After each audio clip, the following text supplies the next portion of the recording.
আচ্ছা, মানে আমার আমার যেহেতু পদটা হচ্ছে স্বাস্থ্য ও পরিবেশ, তো অবশ্যই আমার কাজগুলো থাকবে স্বাস্থ্য এবং পরিবেশকে ঘিরে। যেমন আমার ইশতেহারে কয়েকটা জিনিস আছে, যদি স্বাস্থ্যের কথা বলি সেটা হচ্ছে কি খাবারের কথা। প্রথমে যে ক্যান্টিনে যে খাবারগুলো আছে ওগুলো আমাদের ভালো না। তো আমার হচ্ছে ইন্সপেকশনের ব্যবস্থা থাকবে, সপ্তাহে একদিন ইন্সপেকশন হবে, যেটা হচ্ছে সারপ্রাইজ। তো এটার কারণে হচ্ছে কি যে কাঁচামাল থেকে শুরু করে খাবারগুলো আছে ওগুলো সবাই সবসময় ভালো রাখার চেষ্টা করবে। তারপর আমাদের খুবই বেসিক একটা সবার ইশতেহারে যেটা আছে সেটা হচ্ছে মুর্তজা মেডিকেল কলেজের কথা। ওইখানে সরি মেডিকেলের কথা।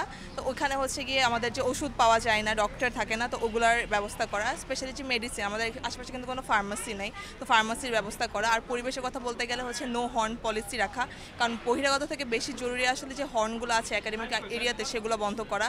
তারপরে হচ্ছে গিয়ে গাছ, বেশি মানুষ যদি গাছ কেটে ফেলে ওই গাছের পরিবর্তে আরও হচ্ছে গিয়ে 10টা গাছ লাগানো।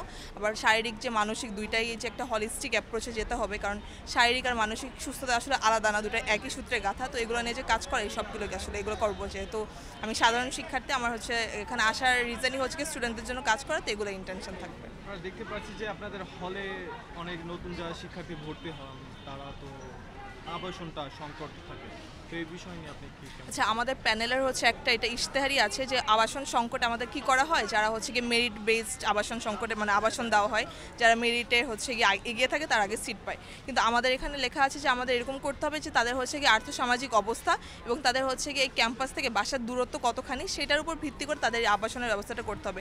এটা করলে হবে কি, যারা আসলে দূরে বা যাদের আসলেই প্রয়োজন, যারা হচ্ছে ক্যাম্পাসের বাইরে থাকতে পারবে না, তারাই প্রথমে প্রায়োরিটি পাবে। তো এটা নিয়ে কাজ করা হবে। সাধারণ মানুষের মানে শিক্ষার্থীদের কাছ থেকে আপনি কেমন অনুভূতি পাচ্ছেন প্রচারণার দিকে?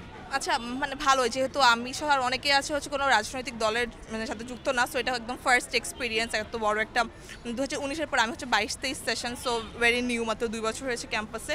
সো একদম নতুন করে এসে একটা ডাকসুর মতো একটা বড় জিনিস পেলাম। তো আমরা নিজেরাও এক্সাইটেড, সাথে যারা যাদের কাছে ক্যাম্পেইন করছে তারা খুব এক্সাইটেড, খুব ভালো লাগছে। আপু আপনার নামটা?